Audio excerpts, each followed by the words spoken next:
On January 28, 1969, Union Oil's Platform A was drilling off of Santa Barbara's shore, and when they removed the drill, oil was released into the waters of Santa Barbara.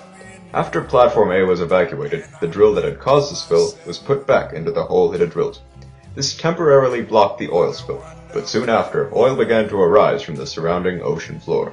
In total, 3 million gallons of oil were spilled. The spill had a diameter of 1 to 3,000 feet. The spill also destroyed the ecosystem and killed at least 3,686 birds. After 11 days, chemical mud was pumped into the leaking ocean floor and successfully stopped further damage. In total, at least 13 fires have been reported on the Cuyahoga River since 1868. The largest fire occurred in 1952 and caused more than $1 million in damage, destroying boats and riverside buildings. Another fire on June 22, 1969 captured the media's attention. The Cuyahoga River was called the river that oozes rather than flows, and a river in which a person doesn't drown but decays.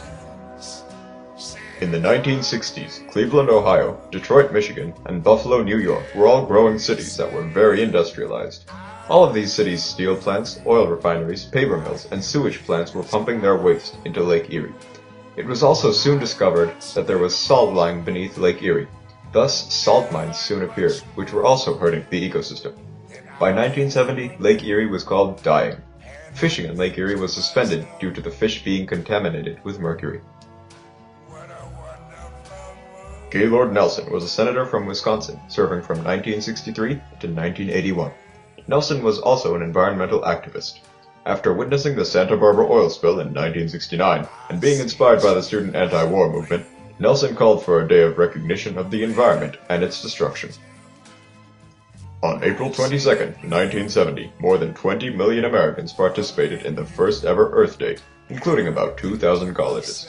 Many protests occurred. People walked the streets wearing gas masks, there were many public speakers drawing large crowds, and there were several teach-ins.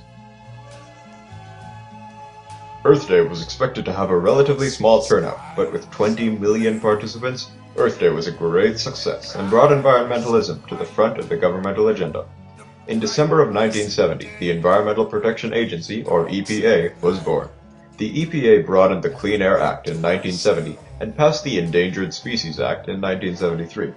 Earth Day brought the environmental movement into the public view. During the 1970s, quality agreements were reached between the United States and Canada concerning the Great Lakes. Since then, the pollution has slowly been controlled and the lakes cleansed.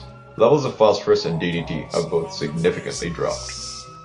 For me and you, and I think to myself, what a wonderful world.